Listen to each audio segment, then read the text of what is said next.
안녕하세요. 한국은퇴설계연구소 권대영 대표입니다. 오늘 여러분들과 연금 시스템을 만드는 4가지 방법에 대해서 이야기 나눠보도록 하겠습니다. 저는 은퇴설계 현장에서 13년간 약 8만 명의 은퇴자들을 배출한 바 있습니다.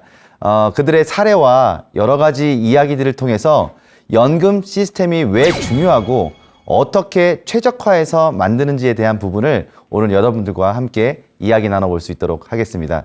연금 정말 중요한데요. 연금, 보험, 연금 저축을 말씀드린 게 아니라 연금 시스템을 말씀을 드리는 겁니다.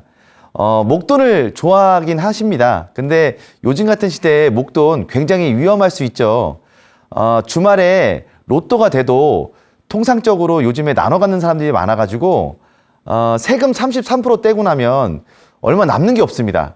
그래서 팔자를 바꿀 수 있는 숫자고 아니라고 사람들이 많이 이야기하시는데 매달 그 날짜에 꼬박꼬박 들어오는 돈의 힘, 이게 정말 중요하지 않을까 여러분들과 한번 이야기 나눠봅니다. 만약에 로또가 아니라 100억을 상속받는다면 과연 우리에게는 어떤 일이 벌어질까요?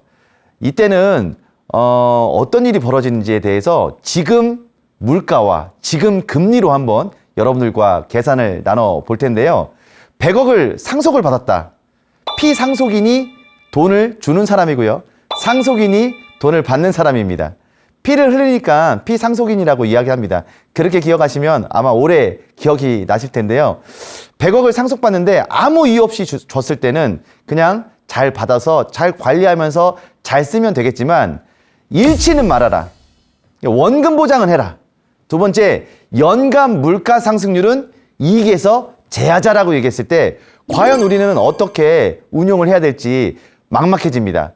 이때는 출근을 해야 될까요? 말아야 될까요? 이때는 출근, 글쎄 많은 고민이 될 것 같습니다.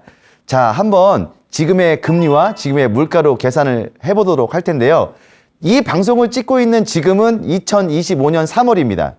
매달 초에 포털 사이트에 들어가서 예금 금리를 이렇게 검색해 보면 순위가 가장 높은 거에서부터 낮은 것까지 예금 금리 은행이 쭉 나옵니다. 이번 달에 보니까 3.31이 가장 높은 금리를 주는 예금 금리가 있었습니다. 100억을 맡겨서 원금을 보장하는 데 있어서 1년 후에 3.31의 금리를 얻는다면 연 이자 수익은 3억 3,100만 원이 되는 거죠. 그런데 중요한 게 하나 있습니다. 그게 바로 모든 소득에 세금이 있다는 거죠. 그 세금 15.4%를 제외하면 실수령할 수 있는 이자는 2억 8천만 원에 약간 못 미칩니다. 그럼에도 불구하고 100억을 지켰기 때문에 우리는 2억 8천 정도의 이자를 얻는다라고 보시면 되겠죠. 그런데 피상속인이 뭐라고 얘기했냐면 연간 물가 상승률은 이익에서 제하자라고 얘기했습니다. 우리가 늘 그런 얘기를 해요. 식당에 가서든 아니면 뭐 물건을 살 때 진짜 많이 올랐다. 아니 왜 이렇게 물가가 많이 올라가냐. 그러니까 물가가 올라가는 걸로만 그냥 우리가 보고 많이 올라간다 하고 푸념하고 끝나면 이거는 자산관리나 재테크 하수일 수 있습니다. 저렇게 올라간 것만큼 내 돈의 가치가 깎이고 있다. 이렇게 생각해야 물가 상승률을 이길 수 있는 자산관리 방법을 택하는 거 아니겠습니까? 그렇다면 물가 상승률을 고려한 자산관리 정말 중요한데요. 여기서도 한번 대입해 볼 수 있도록 하겠습니다. 2025년을 살고 있기 때문에 2024년도 물가 상승률을 통계청에서 가져왔더니 2.3%입니다. 100억 원 중에서 2.3%, 그래서 2억 3천만 원을 감소시켜 보는 겁니다. 그럼 처음에 우리가 받았던 이자 2억 7,992만 원, 약 2억 8천만 원의 돈에서 2억 3천만 원을 빼면 결과적으로 남는 돈은 4,992만 원, 약 5천만 원의 돈이 1년 동안 남게 되는 거죠. 이것도 문제인데 요걸 12분의 1로 나눠볼까요? 그럼 한 달에 416만 원 수준입니다. 416만 원 수준. 우리가 416만 원의 수입을 죽을 때까지 매달 그 날짜에 꼬박꼬박 받을 수 있다. 100억짜리 자산가입니다. 그럼 반토막 200만 원짜리 수입을 죽을 때까지 유지할 수 있다. 50억짜리 자산가가 될 수 있는 거죠. 저는 여기에 착안해야 된다고 봅니다. 목돈이 있으면 노리는 사람이 너무너무 많아져서 요즘 골치 아픕니다. 보이스 피싱도 4차 산업혁명입니다, 요새. 그럼 내가 뭐 사기꾼 전화 안 받으면 되는 거 아니냐? 그 돈 노리는 애들 또 집에서 하나씩 키우고 계십니다. 중요한 건 뭐냐? 목돈이 있으면 노리는 사람이 너무 많다는 거죠. 근데 매달 그 날짜에 꼬박꼬박 죽을 때까지 돈이 들어온다. 여러분, 누가 돈 달라고 전화하면 미안하다, 이번 달 건 썼다, 다음 달에 전화 다시 다오. 한 달 사이에 마음 바뀌거나 잡힐 수 있습니다. 매달 그 날짜에 꼬박꼬박 들어오는 돈이 바로 연금 시스템입니다. 이걸 물가와 금리로 계산해서 내가 어떻게 내가 숨이 끊길 때까지 받아낼 수 있을 것이냐에 대한 부분을 우리가 한번 생각해 보는 게 지금 시대에서 가장 현명한 자산관리 방법이다. 여러분께 말씀드릴 수가 있겠습니다. 어떤 회사에 가서 제가 이 강의를 한 적이 한번 있는데요. 이 강의를 막 하고 있는데 저보다 이제 연생이 조금 나이가 젊으신 임원들 여러분이 계신데 이 강의를 들으시더니 저한테 하시는 말씀이, 아니 대표님, 그러면 저는 300억짜리 인생이에요? 라고 되물으시더라고요. 제가 땡 탈락 이렇게 말씀드렸습니다. 왜? 예, 유통기한이 있습니다, 그분들은. 이거를 얼마큼 유통기한 없이 받아낼 수 있느냐, 이게 핵심이겠죠.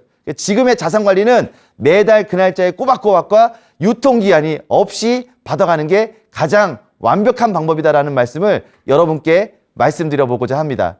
결국 일정하게 들어오는 돈의 힘, 캐시 파워가 지금은 가장 중요한 시대다. 이거를 준비할 수 있는 방법 4가지로 제가 요약해서 말씀을 드릴 수 있을 텐데요. 첫 번째 방법이 바로 부동산입니다. 부동산. 와, 근데 옛날 같지가 않습니다.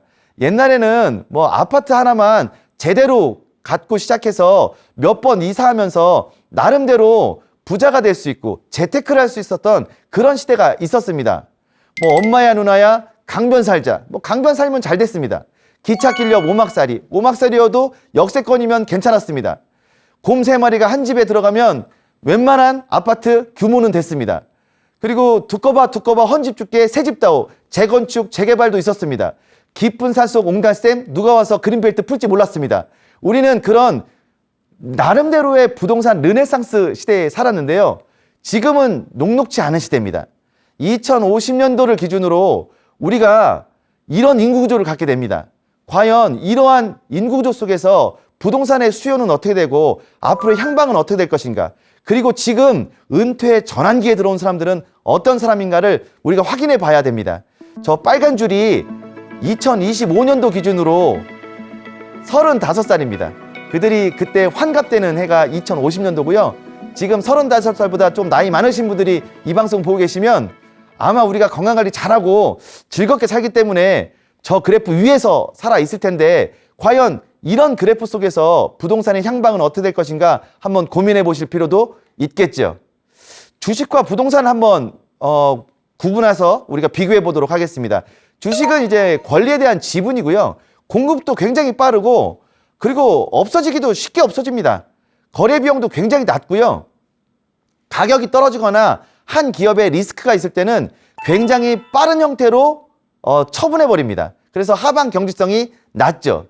레버리지가 어느 정도 가능하고요. 기관 투자자가 있습니다. 기관 투자자가 있어서 그들이 좋은 주식들을 모아서, 좋은 기업들을 모아서 하나의 펀드를 만들기도 합니다. 최소 자본금이 적고요. 여기서 중요한 건 내가 마음에 안 들어서 팔거나 수익률이 어느 정도 달성해서 팔았을 때 이틀 후면 돈이 들어옵니다. 그게 환금성이죠. 그에 비해 부동산은 실물 형태입니다. 그리고 공급이 느릴 수밖에 없고요. 그리고 다 아무리 값이 빠져도 꿍 하고 가지고 있습니다. 아무리 방향을 아래로 틀어도 절대 팔지 않고 꿍 하고 있는 게 하방 경직성인데, 그 경직성이 좀 높은 성향을 보이고 있습니다. 거래 비용이 굉장히 높고요. 레버리지가 가능합니다. 집의 반을 은행에 맡겨놓고 은행에서 융자 받아서 살 수 있습니다. 기관 투자자 여러분, 우리 동네에 예를 들어 많은 빌라들을 모아가지고 펀드로 만들었다. 예, 그러면 감옥 가는 겁니다. 예, 최소 자본금 굉장히 많이 들고요. 황금성이 제한적입니다. 지금 부동산 시장이 경색되고 부동산이 좀 어렵다라고 말씀하시는데 사이클로 우리가 이해하고 있습니다만 더 정확하게 말씀드리면 작자가 나타나지 않습니다. 내가 임대를 받아서 월세를 놓으려고 하는데 작자가 나타나지 않습니다. 내가 이걸 팔아가지고 현금을 확보해야 되는데 작자가 나타나지 않는 겁니다. 그게 바로 환금성이다라고 여러분께 말씀드릴 수가 있겠습니다. 지금은 통상적인 간판보다 임대라는 글씨가 훨씬 많이 붙어있기 때문에 과거만 하더라도 아파트, 상가, 부동산으로 나름 노후 생활을 하는데 완벽한 포트폴리오가 될 수 있었습니다. 그런데 지금은 완벽할 수는 없습니다. 그래서 나름대로의 준비가 필요하다는 걸 여러분들이 잊지 않으셨으면 좋겠습니다. 아파트 하나를 보더라도 많은 것들을 검색해보고 많은 것들을 우리가 서치해봐야 됩니다. 그 중에 하나가 이제 지역 경제, 우리 지역 경제가 어떻게 잘 돌아가고 있는가, 인구에 젊은 사람들이 유입되고 있는가, 환경은 계속 좋아지고 있는가. 요즘에 아파트에 제일 중요한 건 교육이죠. 그리고 요즘에는 뭐 옛날처럼 2글자, 3글자 아파트가 아니라 정말 길게 멋지게 짓지 않습니까? 그런 아파트, 새 아파트인지, 그리고 나 홀로 있는 건 아닌지, 단지 세대수가 얼마나 많은지, 그리고 교통 환경이 얼마나 편하고 역세권인지, 더 나아가서 편의시설은 어떤지, 자연 환경은 어떤지, 그리고 정말 평판이 좋은 건설회사가 지은 건지 할 게 너무 많은 거죠. 근데 이런 것들을 옛날에는 그냥 동네에 부동산, 복덕방 가서 다 알아볼 수 있었어요. 지금은 너무 복잡한 시대가 왔습니다. 그래서 우리가 이제는 이런 것도 빅데이터로 한번 구분해 볼 필요가 있겠고요. 이런 걸 하나하나 구분해서 전문가에게 의뢰할 필요도 있겠습니다. 아파트 하나도 이런데 과연 우리가 얼마나 많은 것들이 있겠습니까? 부동산 투자에 여러 가지 유형들이 있는데 이 유형 중에서 조금 어렵고 힘든 유형들이 있는데 여러분들이 부동산을 투자하는데 꼭 알아두시고 절대 실수하지 않게끔 제가 오늘 주의사항 몇 가지를 말씀을 드릴 텐데요. 수익형 호텔에 누가 투자하자고 하면 수익형 호텔에 내가 주주가 되는 게 아니라 수익형 호텔에 방에 등기가 된다고 생각하시면 됩니다. 그러면 그 방에 등기가 나만 되냐? 나 말고도 한 10명 정도가 등기가 같이 돼요. 그래가지고 내가 나중에 돈 필요해서 환금성이 필요할 때 내가 돈 주세요 그러면 나머지 10명한테 인감도장 받아야 되기 때문에 굉장히 힘들어집니다. 렌탈하우스 하시는 분들도 간혹 있는데 아이도 떠나고 노부부 둘이 살면서 렌탈하우스 하자라는 분들이 계셨는데 이것도 한때 유행이었습니다. 마음도 버리고 집도 버리고 굉장히 힘든 상황에 살아가고 있죠. 오피스텔 어디다 사라고 해요? 옛날에 뭐 역세권에 사라고 하던데 아닙니다. 돈 많이 버는 회사 옆에 있어야 되죠. 근데 요즘에 돈 많이 버는 회사가 많이 없습니다. 그래가지고 오피스텔도 월세 받기가 쉽지 않은 상태가 되어버렸고요. 상가는 전국을 돌아다녀 봐도 지금 들어있는 상가보다 앞으로 들어와야 될 상가들 그리고 안 나가는 상가들이 너무 많다는 게 지금 현재 문제입니다. 물론 서울 그리고 각 광역시에 잘 되는 동네들은 있죠. 전국적으로 봤을 때 노후 생활에 적합한 상가냐라는 부분들은 우리가 물음표를 한번 찍어볼 필요가 있다라고 강조드리고 싶습니다. 그리고 조합원 가입하라고 하는 부분이 있습니다. 뭐 재건축, 재개발 참여와는 좀 다른 부분인데 지역조합, 조합원으로 가입해서 우리 땅이 앞으로 좋은 아파트가 들어오니까 들어오라고 합니다. 대한민국 역사에 지역조합, 조합원으로 성공한 케이스가 7% 정도 됩니다. 그럼 93%는 지금 돈이 묶여있다는 뜻이죠. 뭐 화장실 하나 때문에 소나무 하나 때문에 누가 알받고 있어가지고 안 되는 경우가 너무 많습니다. 이런 것들을 우리가 감안한다면 돈이 묶일 가능성이 크다는 것도 염두에 두셔야 되겠죠. 그리고 전원주택 사시겠다는 분들도 간혹 있어요. 경의중앙선 끊어진 저 용문산 깃을 아주 깊이 들어가서 내가 사랑하는 아내와 노후에 50년 동안 아침마다 모닝커피를 드시고 싶다는 그런 야심찬 포부를 밝히시는 분들이 있습니다. 사랑하는 아내는 소름 끼칩니다. 여러분 50대, 60대의 아내는 도시에서의 커뮤니티가 굉장히 활발할 때거든요. 근데 나름 이제 50대 정년을 맞으려고 하신 분들은 아내와 함께 그렇게 시골로 들어가셔서 전원주택 짓고자 하시더라고요. 부동산 차원에서만 말씀드려도 조금 어렵습니다. 왜냐하면 전원주택은 내가 짓고 싶은 대로 짓는 거거든요. 근데 내가 돈 필요해서 나중에 나오거나 아니면 도시가 그리워서 나올 때 내 전원주택을 처분해야 될 때 들어올 사람들은 자기 마음대로 전원주택을 좀 짓고 싶어 합니다. 그래서 지금 지천에 전원주택이 문제화되고 있습니다. 소형 빌라도 문제가 되고 빌라도 쪼개서 사는 거 절대 위험하다는 거 말씀드립니다. 그리고 전화로 땅 사거나 기획부동산 투자 정말 조심해야 되겠죠. 전신주 밑에다가 땅 사놓으시고 상수원 보호구역 앞에다가 땅 사놓으신 분들 많이 있습니다. 임장 활동이 정말 중요하고 직접 가보고 선택하시는 게 좋겠죠. 그래서 부동산 자산 관리를 위해서 5가지 핵심 포인트를 좀 말씀드리면, 자기 명의의 등기부등본 절대 잘 챙기셨으면 좋겠고요. 이제는 경제적인 어떤 혜택과 위험, 그 위에 법률적인 위험도 함께 고려하셔야 되는 그런 시대가 온 것 같습니다. 증거 없이 믿으면 부동산은 큰일 납니다. 증거 없이 믿는 건 위험하죠. 우리가 조물주 위에 건물주라고 합니다. 건물주 왜 부러워해요? 왠지 매달 그 날짜에 꼬박꼬박 월세 꼬박꼬박 받으니까 너무 부럽죠. 연금 시스템입니다. 사실 그래서 부동산 투자의 가장 핵심과 본질은 뭐냐? 바로 월세 수입을 확보하는 겁니다. 그리고 임장 활동이 정말 중요하니까 중요한 임장 활동 절대 빼지 마시고, 내가 땅을 보거나 아파트를 보거나 주택을 보거나 빌라를 보거나 보러 갔을 때 막 가슴이 뛰고, 그리고 주변 사람들에게 물어봤을 때 정말 괜찮다고 한다면 투자할 수 있지만, 그렇지 않을 때는 지금은 한 발 뒤로 물러서야 되는, 그래서 부동산은 연금의 시스템으로 만들 수 있는 최적의 시스템이었지만 앞으로는 많은 것들을 확인해보고 더 우리가 깊이 있게 고민해보고 들어가야 될 부분이다라는 부분을 여러분께 말씀드릴 수가 있겠습니다. 물론 열심히 다니시면서 임장활동 하시면서 또 경매활동도 하시면서 연금 시스템으로 만드실 수 있습니다. 여기서 말하는 것은 전체 포트폴리오에서 완벽할 수는 없기 때문에 그 외의 것들도 함께 준비하는 게 중요하다는 말씀을 여러분께 드립니다. 두 번째 방식은 주식입니다. 우리 부동산의 본질은 바로 월세 받는 건데요. 주식의 본질은 배당을 받는 겁니다. 대한민국 주식시장의 역사가 이렇습니다.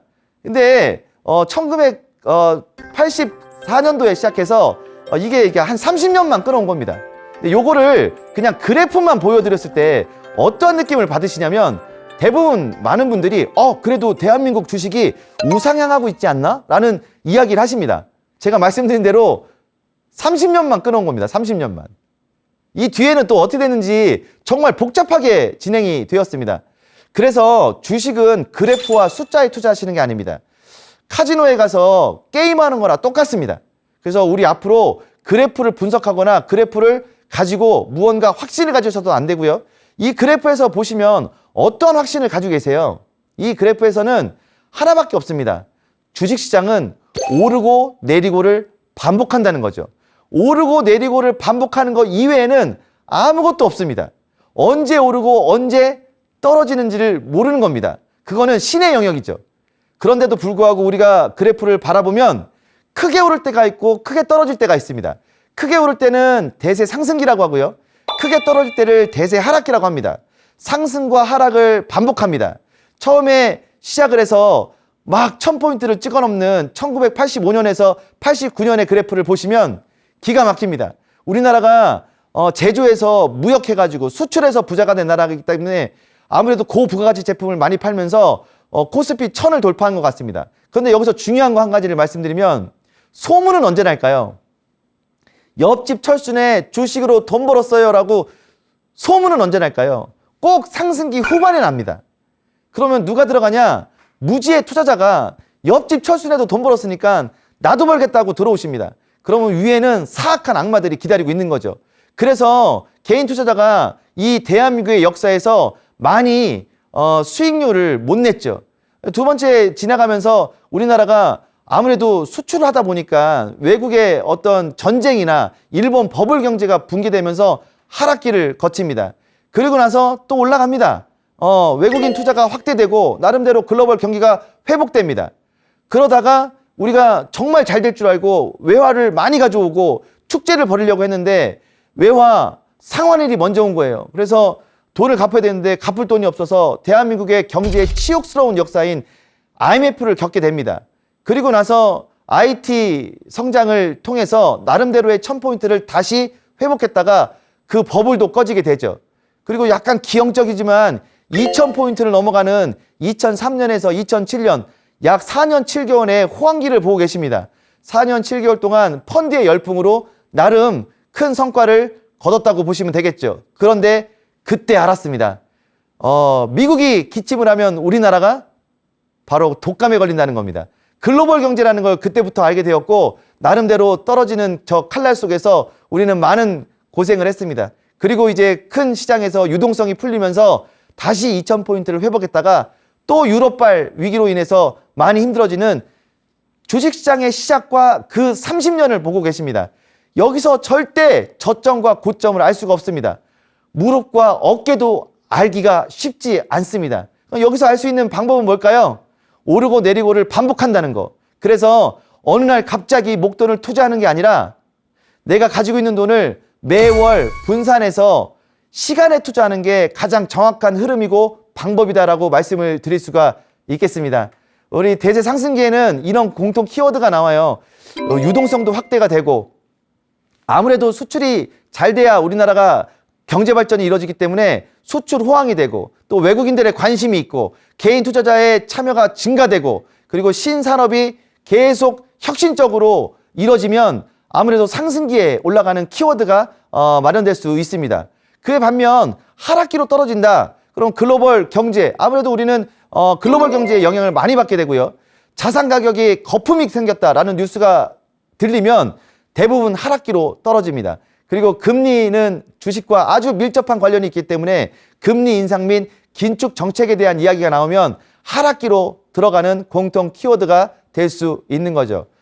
투자 심리가 위축돼서 개인 투자자나 기관들이 투자를 하지 않고 있다. 더 나아가서 기업 실적이 악화되고 구조조정이 이루어지고 있다. 그러면 아무래도 기업에 투자하는 거기 때문에 주식은 하락기로 접어들 수밖에 없습니다. 어때요? 상승기 키워드가 됐을 때 투자하실래요? 글쎄요. 저는 하락기 키워드가 됐을 때 투자하는 게 더 현명하지 않을까 생각을 하는데요. 내가 앞으로 계속 잘 될 수 있다면 하락기에 조금 더 사는 게 낫지 않을까라는 생각도 갔는데 그것도 옳은 생각이 아닐 수 있습니다. 상승과 하락을 계속 반복하기 때문에 이 부분을 조금 내려놓고 어떻게 분할 매수하는 게 가장 좋은 방법이다. 그래서 저는 여러분들께 분할 매수의 투자 교훈을 말씀드리고 싶습니다.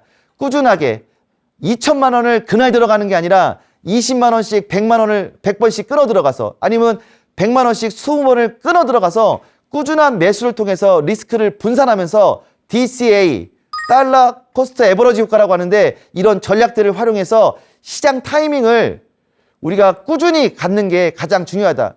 시장 타이밍을 예측할 수는 없다. 그래서 우리는 꾸준함이 필요하다는 말씀을 드리고 장기적인 투자를 하시는 게 좋습니다. 긴 시간 프레임으로 어쨌든 주식시장에서 있을 많은 변동성을 극복하시고 장기적인 관점을 유지하십시오. 주식 투자의 대세는 시간이 대세입니다. 시간에 투자하는 여러분들의 지혜가 있었으면 좋겠습니다. 기업의 내재 가치, 앞으로 대한민국을 성장시키고 발전시킬 수 있는 그리고 정말 산업을 이끌 수 있는 그런 기업의 내재 가치를 중점적으로 분석하셔서 우량주 집중해서 어쩌면 저평가된 우량주들이 있을 수 있습니다. 이런 것들을 우리가 펀드 형태나 ETF 형태로 우리가 구매를 하면서 꾸준히 투자하신다면 그것도 좋겠죠. 최근에는 소수점 투자, 우리는 원래 한 주를 다 사야 되는데 한 주를 사지 않고 소수점 0.001주도 살 수 있는 그런 시대가 왔습니다. 그래서 내가 정말 확신이 있는 기업이라면 한 주를 사지 않고도 소수점 투자할 수 있는 기회가 열렸으니까 여러분들이 분할 매수 그렇게 하시면 좋겠습니다. 미래를 보십시오. 대한민국의 미래, 전 세계의 미래, 과연 이 미래 속에서 기술 혁신과 신산업은 어떤 것인가? 저는 이제는 우리가 시니어들도 많아지고 젊은 사람 없어지니까 노인, 노화, 건강, 뷰티, 안티에이징 이런 것들이 앞으로 신산업이 되지 않을까라는 그런 마음을 품고 있습니다. 그리고 환경에 대한 아주 중점적인 생각도 많이 갖추고 있지 않겠습니까? 그래서 이런 부분들을 생각했을 때 신산업 성장을 우리가 주목할 필요도 있다. 성장 산업을 발굴하시고 여러분들의 미래를 선제적으로 대비하셨으면 좋겠다는 말씀을 드려봅니다. 주식, 과거에는 완벽할 수 있지만 이자와 배당소득 합쳐서 1년에 2천만 원 넘게 받으면 국세청 VIP 됩니다. 다른 말로 금융소득 종합과세 대상자. 굉장히 괴롭겠죠.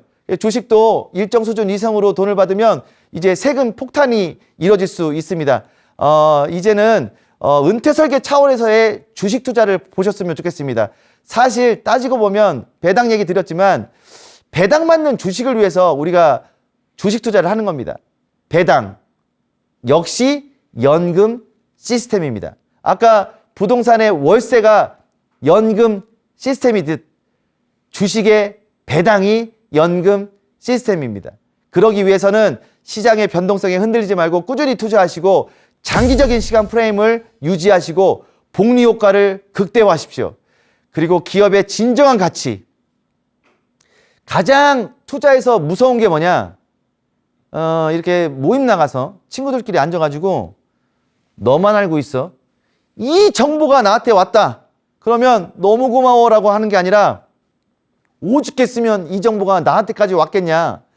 5천만 국민이 다 아는 정보다라는 생각을 가지고 그런 정보들은 약간 내려놓으셔야 됩니다. 기업의 진정한 가치를 보고 투자하시고 미래를 예측하면서 혁신적인 성장 산업에 집중하시는 그런 주식 투자가 되셨으면 좋겠습니다. 하지만 여기서도 본질은 배당입니다.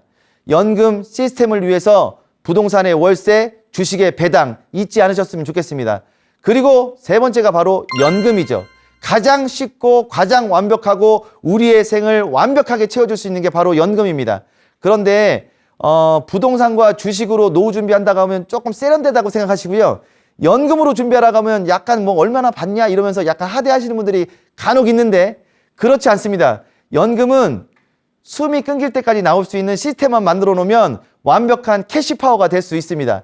일단 기본적으로 연금을 잘 쌓아놓는 것도 중요하지만 앞으로는 꼬박꼬박 인출 전략도 중요하기 때문에 이런 부분에 대해서도 연금에 대해서 말씀을 드려보도록 하겠습니다. 뭐 너무너무 잘 아시는 내용이지만 한번 짚어보면 국민연금에서부터 우리가 한번 생각해 봐야겠죠. 이 방송을 찍고 있는 오늘 여야가 합의해서 국민연금 3차 개혁에 합의했다고 아주 반가운 소식이 들렸습니다. 저 또한 기쁜 마음이고 국민연금이 국민들을 위해서 정말 좋은 연금이 되었으면 좋겠다는 바람입니다. 국가에서 보장해주는 연금이기 때문에 여러분 믿으십시오. 10년 이상이 안 되신 분들은 반드시 채우시고 이제는 40년 이상 가입하신 분들은 소득 대체율도 43%까지 올려준다고 하니까 우리가 한 번 더 주목하면서 국가가 보장해주는 연금, 이 연금을 우리가 한번 생각해 봤으면 좋겠다라는 말씀을 드립니다. 이 방송국이나 저에게 문의하지 마시고 내가 얼마 받느냐는 국번 없이 1355번에 전화하시면 연금공단에서, 국민연금공단에서 아주 친절하게 안내를 해드릴 겁니다. 그리고 나서 이제 퇴직금을 연금으로 바꾼 퇴직연금제도가 있죠.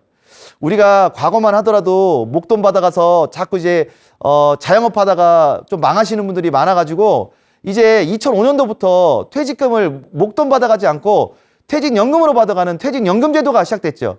근데 2005년도에 시작된 기업들도 있지만 그 이후에 시작된 기업들도 있습니다. 가지고 있던 기업에서 가지고 있던 퇴직금, 목돈을 중간 정산해 준 바 있습니다. 그래서 중간 정산하고 나서 새롭게 적립하다 보니까 퇴직연금이 많이 쌓여 있지 않습니다. 그럼에도 불구하고 우리는 잘 운용해야겠죠. 그래서 퇴직연금을 잘 운용하시되 DC형으로 할 건지 DB형으로 할 건지 디폴트 옵션을 활용할 건지 퇴직연금도 잘 활용하셔서 내 노후에 매달 그 날짜에 꼬박꼬박 받을 수 있는 시스템을 만드시는 게 중요하다는 말씀을 드립니다. 생긴 지가 얼마 안 되다 보니까 소득 대체율이 그렇게 높지는 않습니다. 10에서 한 15% 정도 될 수 있을 텐데 이런 부분들도 감안하셔서 퇴직금을 목돈 받아가서 세금 폭탄 맞지 마시고 퇴직연금을 연금화해서 또박또박 받아가는 그런 지혜도 필요할 것 같습니다.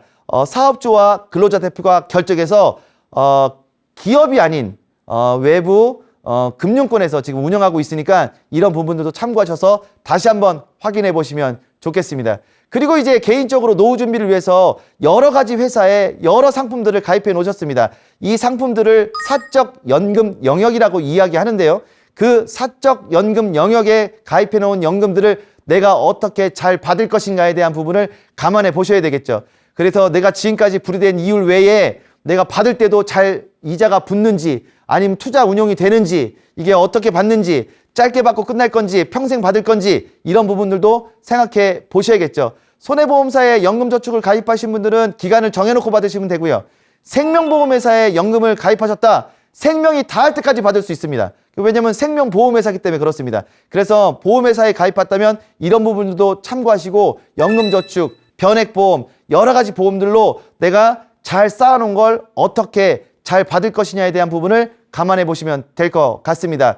그 이외에 매월 생활비를 위해서 하이브리드 시스템, 이런 연금 외에 연금 같은 것들을 또 준비해야겠죠. 그게 바로 주택연금, 농지연금 같은 겁니다. 이런 걸 통해서 하이브리드 시스템으로 지붕돌을 얹으셔서 내 연금의 다층 석탑을 한 층, 한 층, 또 한 층 쌓아 놓으시면 아주 제가 돌석자를 썼습니다.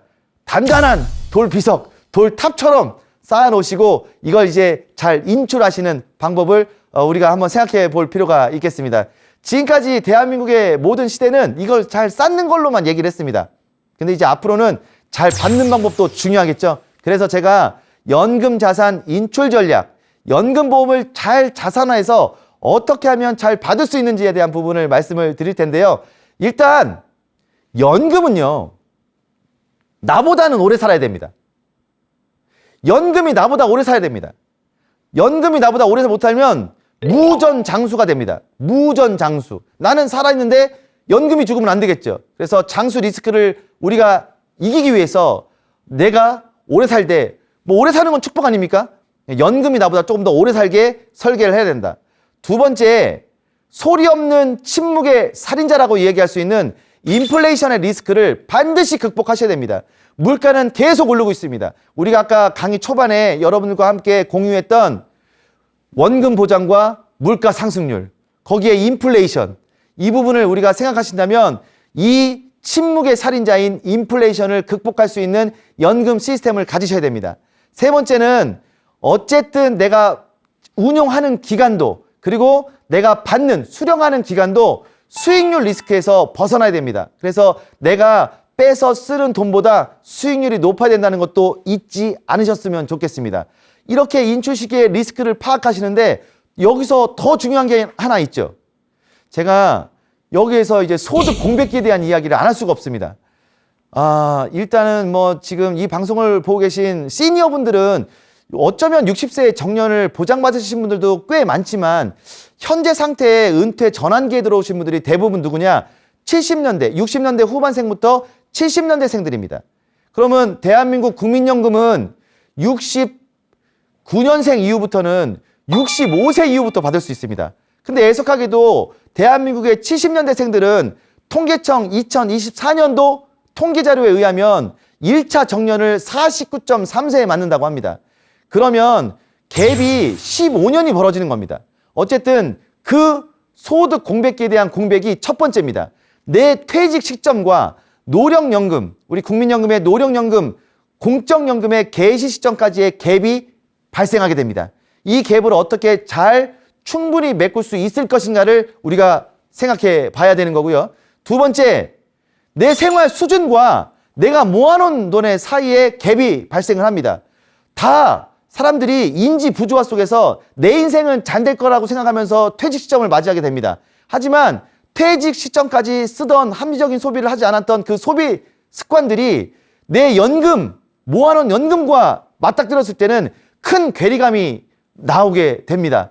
제가 많이 지켜본 결과 그런 분들이 심심치 않게 등장하고 있는데요. 필요 생활 노후비와 그 다음에 연금 수령액의 차이를 위해서 그 갭을 메꿔야 됩니다. 더 모으든가 아니면 합리적인 소비를 하든가 이 두 가지 중에 하나가 정말 필요한 시대가 왔다는 걸 잊지 않으셨으면 좋겠습니다. 둘이 노후 생활을 해요. 둘이 계속 연금을 받다가 여러분 한 명이 먼저 사망하면 생활비가 반으로 줄까요? 생활비는 그대로 갑니다. 그런데 연금은 유족연금이 나오죠. 그래서 최후까지 살아있는 생존 배우자의 노후 자금의 갭도 필요한 겁니다. 이 3대 갭이 우리 은퇴에 정말 중요한 핵심 포인트로 등장을 했습니다. 잊지 마시고 이런 부분들을 확실히 체크하셔서 이제는 모으는 것도 중요하지만 이제는 받는 것도 적절하게 잘 인출하는 전략도 중요하다는 걸 절대 잊지 않으시길 바라겠습니다. 부동산으로 월세 받고 주식으로 배당 받고 내가 국민연금에서부터 주택연금에 이르기까지 연금 석탑을 통해서 연금을 받는 세 가지 방법에 대해서 말씀드렸는데 어떤 분들이 그래요? 먹고 죽을래도 연금 들 돈이 없다고? 그럼 그런 분들에게 저는 어떤 말 드려야 될까요? 그런 분들께 저는 이런 말씀 드립니다. 일과 연금을 병행하십시오. 일과 연금을 병행하는 겁니다. 제가 뭐 과감하게 말씀을 드리자면 막내 아들을 하나 이제 아니면 막내 자식을 하나 난다고 생각하시고 지금부터 일과 연금을 병행해 보시는 겁니다. 내가 쌓아놓은 돈이 녹록지 않아요. 근데 지금부터 일과 연금을 병행하시면서 그 일을 통해서 자식을 하나 키운다는 마음으로 자식에 투자해 주십시오. 연금에 투자해 주십시오. 그러면 그 투자된 자녀가 나중에 진짜 노후가 왔을 때, 진짜 돈이 필요할 때, 그때 여러분 통장에 매달 그 날짜에 꼬박꼬박 돈 넣어줄 겁니다. 어쩌면 지금의 자식보다 더 훌륭한 역할을 할 수도 있습니다. 그래서 여러분들께 일과 연금을 병행할 수 있는 방법을 말씀을 드릴 텐데요.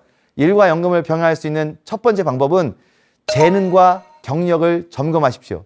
특히 정말 중요한 것은 진짜 하고 싶은 일을 찾으셔야 됩니다. 마음이 콩밭에 가 있네. 이런 얘기 들어보셨어요? 마음이 콩밭에 가 있네. 예. 지금부터 그 마음의 콩밭을 일구시면 됩니다.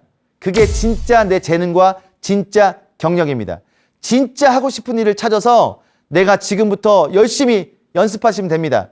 과거처럼 생이 짧은 게 아니라 너무 길어졌기 때문에 지금 이 긴 인생에 배우시면 됩니다. 그리고 준비하시면 됩니다. 그리고 준비 기간 동안에 경륜과 경력이 있다는 걸 잊지 않으셨으면 좋겠습니다.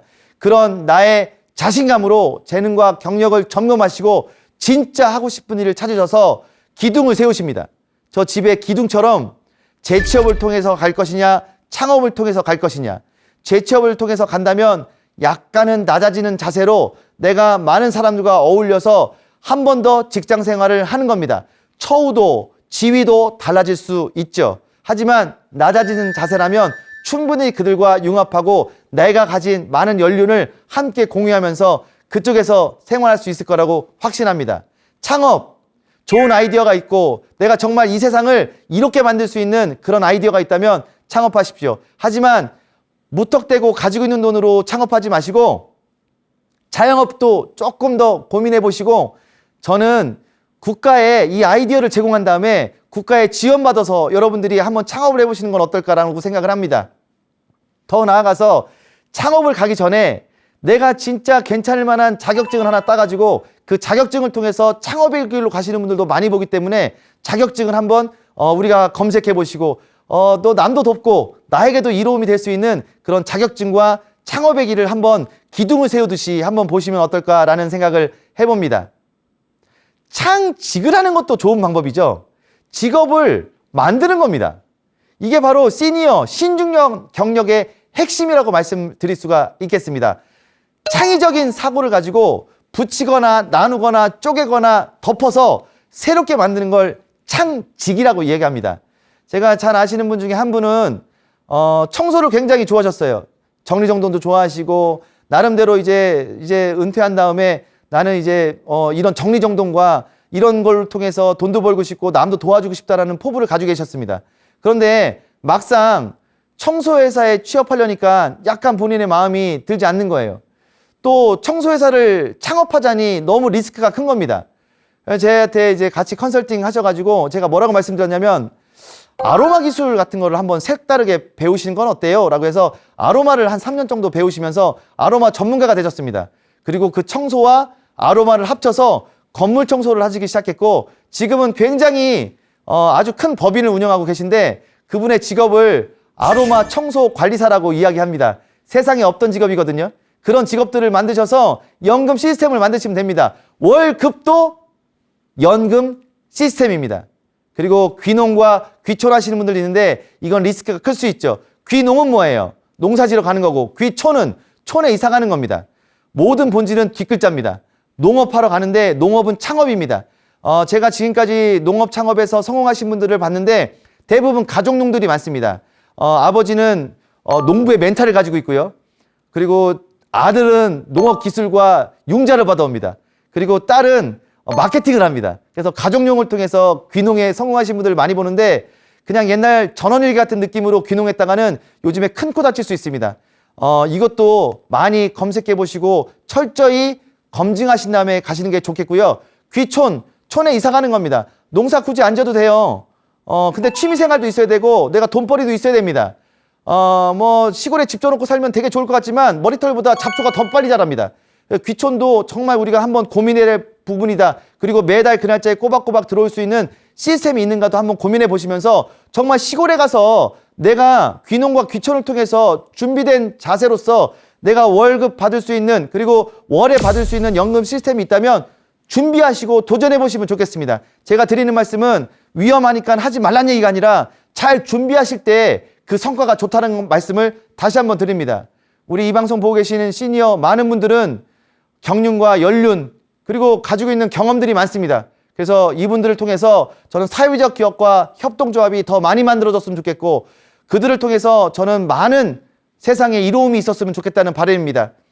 사회적 기업과 협동조합을 통해서 또 내가 소득을 얻을 수 있고 사회에도 기여할 수 있기 때문에 이렇게 일과 연금을 병행하시면서 여러분들이 함께 하신다면 더욱 좋지 않을까 생각을 합니다. 오늘 매달 그 날짜에 꼬박꼬박 돈 들어오는 시스템에 대해서 여러분과 이야기 나눠봤는데요. 매달 그 날짜에 꼬박꼬박이 중요합니다. 목돈보다 더 중요한 시스템. 우리가 그 부분을 잊지 않으셨으면 좋겠습니다. 첫 번째는 부동산인데 부동산 공부 많이 하셔야 되겠죠. 그런데도 불구하고 옛날 같지 않기 때문에 공부 많이 해야 된다는 말씀도 드렸고요. 두 번째, 주식으로 배당받는 거. 세금을 침해받지 않는 상태에서 내가 기업에 투자해서 배당받는 것도 좋은 포트폴리오 중에 하나라고 강조드렸습니다. 세 번째는 국민연금에서부터 나중 주택연금까지 연금의 석탑을 쌓아서 내가 어떻게 잘 쌓아놨고 잘 받을 것인가에 대한 연금에 대한 부분을 우리가 한번 고민해 보자고 말씀을 드렸고요. 마지막으로 일과 연금을 병행하시면서 이걸 통해서 매달 그 날짜에 꼬박꼬박 돈 받을 수 있는 연금 시스템을 잘 만드시기를 바라겠습니다. 여러분들의 행복한 노후를 응원하겠습니다. 여기까지 잘 들어주셔서 감사합니다.